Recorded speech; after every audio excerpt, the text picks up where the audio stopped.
और यहाँ तक कि टूरिज्म का डायरेक्ट कनेक्शन रेपुटेशन से है। किसी भी एक बंदे का खराब एक्सपीरियंस सिर्फ उसी तक की लिमिट नहीं रहता, बल्कि वो उन दूसरों को भी अफेक्ट कर देता है इंडिया के अंदर आने से पहले।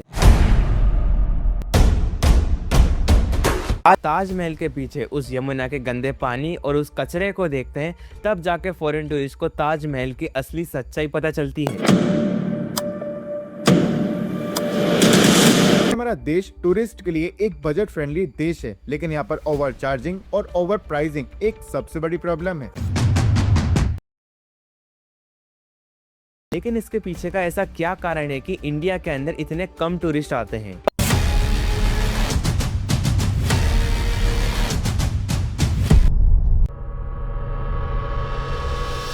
फ्रांस में हर साल लगभग 8 से 10 करोड़ टूरिस्ट आते हैं। थाईलैंड में 3 से 4 करोड़ और दुबई, जो कोई कंट्री नहीं है बल्कि एक सिटी है, वहाँ भी हर साल 1 करोड़ 60 लाख टूरिस्ट आते हैं। लेकिन हमारे देश भारत की बात करें, जहाँ उत्तर में हिमालय की बर्फीली पहाड़ियाँ हैं, लद्दाख, कश्मीर और हिमाचल प्रदेश जैसी फेमस डेस्टिनेशंस हैं, और इस सब के अलावा हमारे पास थार डेजर्ट है और राजस्थान जैसा राज्य जिसके पास फेमस रॉयल हेरिटेज साइट है। और इतना ही नहीं, हमारे पास कई फोर्ट हैं, वाराणसी की स्पिरिचुअल स्ट्रीट है, ऋषिकेश और हरिद्वार जैसे स्पिरिचुअल हब है, गुजरात का रन ऑफ कच्छ है, और इतना ही नहीं, हमारे पास गोवा के फेमस बीचेस भी हैं। कुल मिलाकर इंडिया में सब कुछ है, mountain, desert, beaches, forest, heritage site, spirituality. लेकिन इसके बावजूद भी पिछले साल 2025 में सिर्फ और सिर्फ 70 लाख टूरिस्ट ने इंडिया को विजिट किया है, जो साल 2024 से लगभग 10% कम है। देखिए, इंडिया कल्चरली और जियोग्राफिकली दुनिया के टॉप देशों के अंदर आता है, लेकिन इसके पीछे का ऐसा क्या कारण है कि इंडिया के अंदर इतने कम टूरिस्ट आते हैं? क्या हमारी इमेज दुनिया भर के अंदर इतनी ज्यादा खराब है,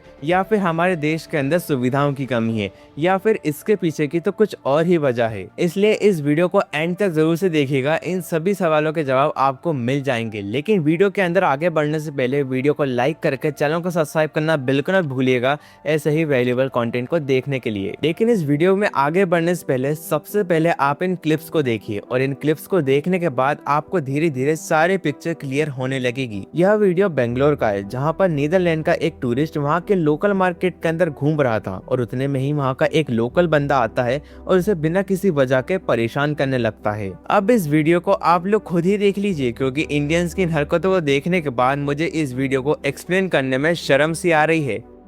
हेलो गाइस, ये मेरी लुगाई है। हेलो, ये मेरी लुगाई। यस, ये गंदी। Hello bro. यो यो यो, ये मेरा साला है। ए, कैसा लगा साला? कर दो, मेरा साला है ये। शेष में कुछ नहीं दे रहा मुझे, लाइक करो। 150 रुपये मिल रही है आप सबको। ये 150 रुपये में, ये 150 की, ये 200 की, ये 500 रुपये की है, ये 300 रुपये की है। 300 में ना, ये 200 रुपये की है। क्या रही है? और ये वीडियो तो कुछ भी नहीं, आप लोग YouTube गूगल के ऊपर देखेंगे तो आपको ऐसी हजारों वीडियोस मिल जाएंगे जिसके अंदर हम इंडियंस फॉरेनर्स को परेशान करते हुए नजर आएंगे। इसलिए कोई भी टूरिस्ट इंडिया में आने से पहले वो YouTube पे सर्च करके देखता है दूसरे टूरिस्ट का एक्सपीरियंस, और उसके बाद ही वो डिसाइड करता है कि उसे इंडिया में आना है या फिर नहीं। और आज के टाइम के अंदर टूरिज्म का सबसे पहला स्टेप एयरपोर्ट नहीं बल्कि इंटरनेट बन चुका है, और यहाँ तक कि टूरिज्म का डायरेक्ट कनेक्शन रेपुटेशन से है। किसी भी एक बंदे का खराब एक्सपीरियंस सिर्फ उसी तक की लिमिट नहीं रहता, बल्कि वो उन दूसरों को भी अफेक्ट कर देता है इंडिया के अंदर आने से पहले।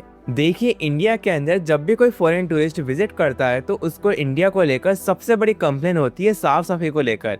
और हो भी क्यों ना, क्योंकि वो जब भी किसी भी टूरिस्ट प्लेस के अंदर विजिट करता है इंडिया के अंदर, चाहे वो कितनी ही फेमस क्यों ना हो, अगर वहाँ पर डिसेंट साफ सफाई नहीं होगी तो उसका मूड तो खराब होना ही है। और इसी से रिलेटेड एक इंसिडेंट बताना चाहूँ तो जब फॉरेन टूरिस्ट ताजमहल को विजिट करते हैं और ताजमहल के पीछे उस यमुना के गंदे पानी और उस कचरे को देखते हैं, तब जाके फॉरेन टूरिस्ट को ताजमहल की असली सच्चाई पता चलती है। और यहाँ तक कि इसी सच्चाई को पोलिश की एक फेमस ब्लॉगर ने अपने वीडियो के अंदर कैप्चर करके दिखाया है। और जैसे ही ये वीडियो वायरल होती है, सोशल मीडिया के ऊपर इंडिया की इमेज को लेकर बहस भी शुरू हो जाती है। और यहाँ तक कि फॉरेन टूरिस्ट को हमारी पब्लिक टॉयलेट से भी काफी ज्यादा परेशानियां होती हैं, क्योंकि आज के टाइम के अंदर जो कंडीशन उन पब्लिक टॉयलेट्स की है वो मुझे आपको बताने की कोई जरूरत ही नहीं है। देखिए हमारे इंडिया का स्ट्रीट फूड वर्ल्ड फेमस है, लेकिन यहाँ पे बहुत सारी जगहों पर बेसिक साफ सफाई मेंटेन नहीं की जाती है। कहीं कहीं स्टॉल्स की हालत तो इतनी ज्यादा खराब है कि वहाँ पर बेसिक हाथ धोने की व्यवस्था भी नहीं है।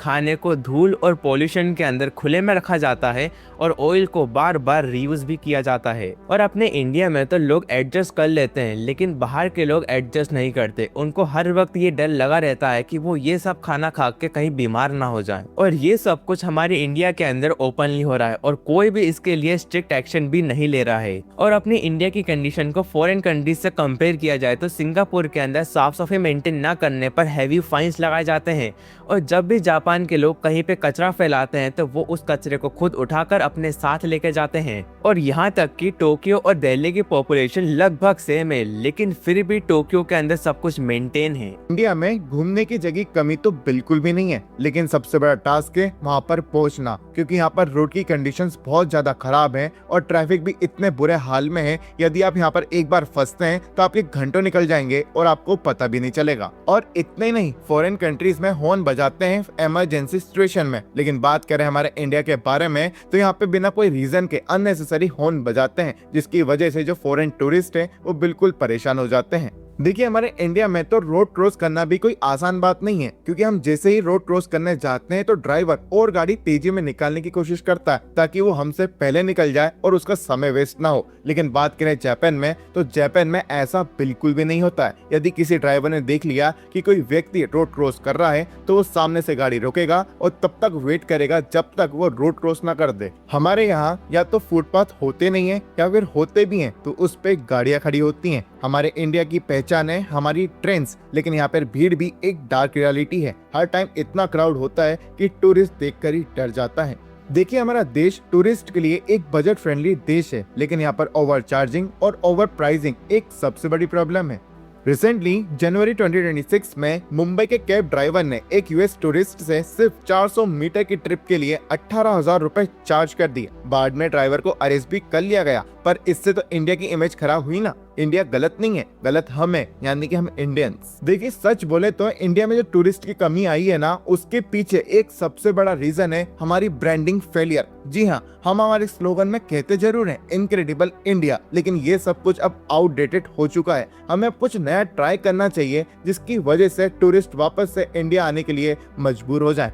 वो एक और बात बता देता हूँ, हम डिजिटल मार्केटिंग और इन्फ्लुएंसर मार्केटिंग जैसे नए तरीकों को तो अपना ही नहीं रहे, बल्कि उसकी जगह हम ट्रेडिशनल एडवर्टाइजमेंट कर रहे हैं, जिसकी वजह से टूरिस्ट इंडिया से अट्रैक्ट ही नहीं हो पा रहे। इंडिया की एक सबसे अच्छी बात ये है कि यहाँ का हर एक स्टेट यूनिक है, यहाँ के हर फेस्टिवल यूनिक होते हैं, लेकिन सबसे बड़ी प्रॉब्लम है ब्रांडिंग की। हम इन फेस्टिवल्स को और इन स्टेट्स को ग्लोबली रिप्रेजेंट अच्छे से नहीं कर पा रहे, जिसकी वजह से टूरिस्ट को ये पता ही नहीं चल पा रहा कि हमारे स्टेट और हमारे फेस्टिवल कितने खास हैं। देखिए पेरिस को सिटी ऑफ लव बोला जाता है, थाईलैंड फन एंड फ्रीडम के लिए जाना जाता है और दुबई अपने लग्जरी और अपने यूनिक इवेंट्स के लिए जाना जाता है। लेकिन हमारा इंडिया किस बात के लिए जाना जाता है आपको बता दूं, कंफ्यूजन के लिए। जी हाँ, हमारे पास कंटेंट तो बहुत ज्यादा है पर क्लियर ग्लोबल इमेज नहीं है। टूरिज्म आज ब्रांड वॉर बन चुका है और इस वॉर में हम अपनी कहानी खुद नहीं सुना पा रहे। तो ठीक है, अभी तक हमने वो सारी प्रॉब्लम्स देख ली हैं जिसकी वजह से टूरिस्ट इंडिया नहीं आ पा रहे हैं, लेकिन हमारे इंडिया के पास ऐसी बहुत सारी अपॉर्चुनिटीज हैं।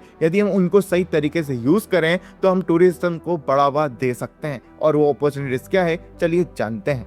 और हमारी सबसे बड़ी अपॉर्चुनिटी है मेडिकल टूरिज्म से। देखिए हमारा इंडिया वर्ल्ड के उन कंट्रीज में से एक है जहाँ पे मेडिकल ट्रीटमेंट का कॉस्ट काफी कम होता है। बात करें यूएसए के बारे में तो वहाँ पे जो सर्जरी $1,00,000 की होती है, वही सेम सर्जरी हमारे यहाँ काफी कम कॉस्ट पर हो जाती है। और इसी पोटेंशियल को देखते हुए गवर्नमेंट ऑफ इंडिया ने मेडिकल टूरिज्म को बढ़ावा देने के लिए साल 2022 में heal in India campaign start किया और इसका रिजल्ट ये रहा कि साल 2025 में लगभग 1,31,000 मेडिकल टूरिस्ट इंडिया आए थे। ये नंबर आपको अभी कम लग सकता है, लेकिन इंडिया चाहे तो ईमानदारी से अच्छे से इलाज करके ये नंबर्स को बढ़ा भी सकता है। अभी अफगानिस्तान, बांग्लादेश, ओमान, मालदीव्स और अफ्रीका के कुछ देशों से पेशेंट्स इंडिया आते हैं। केरला जैसे स्टेट्स आयुर्वेदा और वेलनेस रिट्रीट्स की वजह से भी फॉरेनर्स को अट्रैक्ट करते हैं और ये सेक्टर स्ट्रक्चर्ड तरीके से ग्रो हो सकता है। और इंडिया के लिए दूसरी अपॉर्चुनिटी है माइस टूरिज्म में। माइस का मतलब है मीटिंग्स, इंसेंटिव्स, कॉन्फ्रेंसेस और एग्जीबिशंस। ये बिजनेस ट्रेवल मार्केट है और ग्लोबल माइस इंडस्ट्री का साइज 2030 तक लगभग $1.5 ट्रिलियन तक एस्टिमेट किया गया है।